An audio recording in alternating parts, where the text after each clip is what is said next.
106 മുതൽ 110 വരെയുള്ള 5 ഗണിത ചോദ്യങ്ങളും ഉത്തരം കാണാനുള്ള എളുപ്പ വഴികളും പരിചയപ്പെടാം. ഒന്നാമത്തെ ചോദ്യം, കടൽ ഈസ് ടു കപ്പൽ, അതിന്റെ പ്രൊപ്പോർഷൻ മരുഭൂമി ഈസ് ടു ഡാഷ്. അപ്പൊ ഇവിടെ കടലിലൂടെ യാത്ര ചെയ്യുന്ന വാഹനമാണ് കപ്പൽ. ഇപ്പൊ മരുഭൂമിയിലൂടെ വാഹനമായി നമ്മൾ ഉപയോഗിക്കുന്ന 4 മൃഗങ്ങളുടെ പേരാണ് കഴുത, ഒട്ടകം, മാൻ, യാക്ക്. ഇതിലേത് മൃഗമാണ് മരുഭൂമിയിലൂടെ ഉപയോഗിക്കുന്നത്? അത്രയേ ഉള്ളൂ, അതെല്ലാവർക്കും അറിയാം, ഒട്ടകമാണ് അതിന്റെ ഉത്തരം. അടുത്ത ചോദ്യം, രവിയുടെയും ശശിയുടെയും വയസ്സുകൾ തമ്മിലുള്ള അംശബന്ധം ഇപ്പോൾ 4:5 ആണ്. 5 വർഷം കഴിയുമ്പോൾ അവരുടെ വയസ്സുകൾ തമ്മിലുള്ള അംശബന്ധം 5:6 ആകും. രവിയുടെ ഇപ്പോഴത്തെ വയസ്സ് എത്ര? അപ്പൊ രവിയുടെ ഇപ്പോഴത്തെ വയസ്സാണ് കണ്ടുപിടിക്കേണ്ടത്. തന്നിട്ടുള്ള കാര്യം എന്താണ്? രവിയുടെയും ശശിയുടെയും ഇപ്പോഴത്തെ വയസ്സുകൾ തമ്മിലുള്ള അംശബന്ധമുണ്ട് 4:5. 5 വർഷം കഴിയുമ്പോഴോ അത് 5:6 ആകും. ഈ ചോദ്യത്തിന്റെ ഉത്തരം കാണാൻ വഴിയുണ്ട്, കുറച്ച് വളഞ്ഞ വഴിയാണ്. അതിനേക്കാൾ ഏറ്റവും നല്ല എന്താണെന്ന് അറിയുമോ? ഈ ഓപ്ഷൻസിൽ ഇതിന് പറ്റിയത് ഏതാണെന്ന് കണ്ടെത്തലാണ്. അതെങ്ങനെയാണെന്ന് നോക്കാം. Ravi R is to Shashi S എത്രയാണ്? 4:5. 5 വർഷം കഴിയുമ്പോൾ 5 വർഷം കഴിയുമ്പോൾ R is to Ravi is to Sasi എന്താകും? 5:6. ഓപ്ഷൻസ് ഏതൊക്കെയാണ്? 25, 30, 20, 25. 35. ഇത് ഞാൻ പറഞ്ഞെന്താണ്, എങ്ങനെ കണ്ടുപിടിക്കാം? ഈ ഓപ്ഷൻസ് പരിശോധിക്കുക, അതിലേതാണ് ഇവിടെ പറഞ്ഞിട്ടുള്ള കാര്യങ്ങൾക്ക് യോജിക്കുക എന്ന് നോക്കിയാൽ മതി. 4:5 RS അല്ലേ?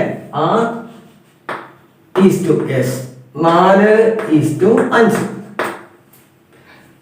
25 എടുത്തു എന്ന് വിചാരിക്കാം. 25 എടുക്കാൻ പറ്റില്ല, കാരണം 4ന്റെ കറക്റ്റ് പ്രൊപ്പോർഷൻ ആയിട്ട് 25 വരില്ല, അത് ഒഴിവാക്കാം. 30 എടുക്കുന്നു. 30 എടുക്കുമ്പോഴും അത് 4ന് കറക്റ്റ് ആയിട്ട് വരില്ല, അത് ഒഴിവാക്കാം. 20 അല്ലേ? 20 എടുക്കുന്നു. 20:4 ഗുണിക്കണം 5 ആണ് 20. 5 ഗുണിക്കണം 5 25. അതിപ്പോൾ ഇനി 5 വർഷം കഴിയുമ്പോഴോ ഈ 20 25 ആകും, 25 30 ആകും. അത് 5:6 എന്ന അംശബന്ധത്തിനാണോ നോക്കിയാൽ മതി അല്ലേ? 25നെ 5 കൊണ്ട് ഹരിച്ചാൽ 5, 30നെ 5 കൊണ്ട് ഹരിച്ചാൽ 6. അപ്പോ ഇതെന്തായി മാറി? 5:6. അപ്പം ഉത്തരം എന്താണ്?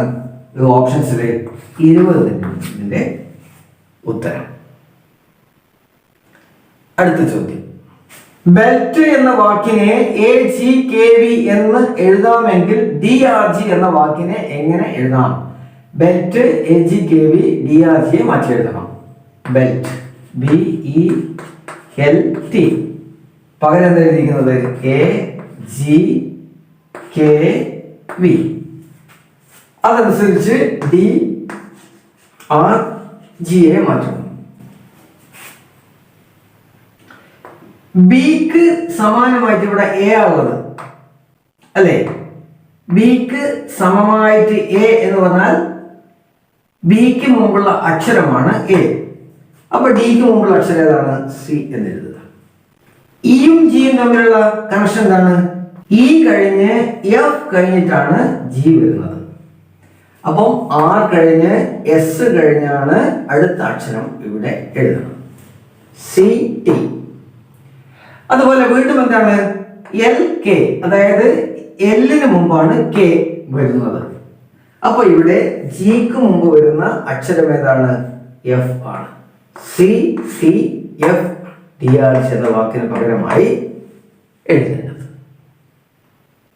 അടുത്ത ചോദ്യം, ഒറ്റയാൻ ഏത്? 7, 9, 11, 13. 7, 9, 11, 13. ഇതിലെ ഒറ്റയാൻ എങ്ങനെ കണ്ടെത്തും? എല്ലാം ഒറ്റ സംഖ്യകളാണ് അല്ലേ? ഈ ഒറ്റ സംഖ്യകളുടെ കൂട്ടത്തിൽ ഒരു സംഖ്യ വേറിട്ട് നിൽക്കുന്നുണ്ട് അല്ലേ? അത് ഏതാ? അത് 9 ആണ്. അതെങ്ങനെയാണ് വേറിട്ട് നിൽക്കുന്നത്? ഇത് ഒരു ഭാജ്യസംഖ്യയാണ്. അഭാജ്യസംഖ്യ, അഭാജ്യസംഖ്യ, അഭാജ്യസംഖ്യ, ഇത് മാത്രമാണ് ഇതിലെ ഭാജ്യസംഖ്യ ആയിട്ടുള്ളത്. അടുത്ത ചോദ്യം, പ്ലസ് സമം ഹരണം, ഹരണം സമം മൈനസ്, മൈനസ് സമം ഗുണനം, ഗുണനം സമം പ്ലസ് എന്നിങ്ങനെയായാൽ 48 പ്ലസ് 16 ഹരിക്കണം 4 മൈനസ് 2 ഗുണിക്കണം 8. അപ്പൊ ഇതിലെ ഈ പ്ലസ്, ഹരണം, വ്യവകലനം, ഗുണനം എന്നത് യഥാർത്ഥത്തിലുള്ളതല്ല. അത് ഇതനുസരിച്ച് മാറ്റി എഴുതണം. മാറ്റി എഴുതുമ്പം പ്ലസിന് പകരം എന്താ വേണ്ടത്? അത് ഹരണമാണ്. ഹരണത്തിന് പകരം എന്താണ്? അത് വ്യവകലനമാണ്. വ്യവകലനത്തിന് പകരം എന്ത് വേണം? ഗുണനം വേണം. ഗുണനത്തിന് പകരം പ്ലസും വേണം. അപ്പൊ നമുക്ക് ആദ്യം അതനുസരിച്ച് മാറ്റി എഴുതാം. ഞാൻ ഈ ചോദ്യം എഴുതാൻ പോകണം. 48 പ്ലസ് 16 ഹരിക്കണം 4 മൈനസ് 2 ഗുണിക്കണം 8. ഇതാണ് ചോദ്യം. അപ്പം അവിടെ പ്ലസിന് പകരം ഹരണമാണ്, ഹരണത്തിന് പകരം മൈനസ് ആണ്, മൈനസിന് പകരം ഗുണനമാണ്, ഗുണനത്തിന് പകരം പ്ലസ് ആണ്. അങ്ങനെയാണ് വേണ്ടത്. അപ്പൊ 48 പ്ലസിന് പകരം ഹരണമാണ്. 48 മൈനസ് 16 ഹരണത്തിന് പകരം വ്യവകലനമാണ്. 4 വ്യവകലനത്തിന് പകരം ഗുണനമാണ്. 2 ഗുണനത്തിന് പകരം പ്ലസ് ആണ്. 8. അപ്പൊ ഇതനുസരിച്ച് മാറ്റി എഴുതുമ്പോൾ വരുന്നത് 48 ഹരിക്കണം 16 മൈനസ് 4 ഗുണിക്കണം 2 പ്ലസ് 8. ഇങ്ങനെ 4 ക്രിയകളുണ്ട്: ഹരണം, വ്യവകലനം, ഗുണനം, സങ്കലനം. ഇതില് ആദ്യം ചെയ്യേണ്ടത് എന്താണ്? ഹരണമാണ് അല്ലേ? ഓർമ്മയില്ലേ? BODMAS ആണ്. അപ്പൊ ഡിവിഷൻ ആണ്. ഹരണമാണ് ആദ്യം, ഗുണനം, എഡിഷൻ, സബ്ട്രാക്ഷൻ, വ്യവകലനം. അപ്പൊ 48 ഹരിക്കണം 16 3 മൈനസ് 4 ഗുണിക്കണം 2 8 പ്ലസ് 8. 8 8 16. 3 മൈനസ് 16 എത്രയാ? മൈനസ് 13 ആണ് ഇതിന്റെ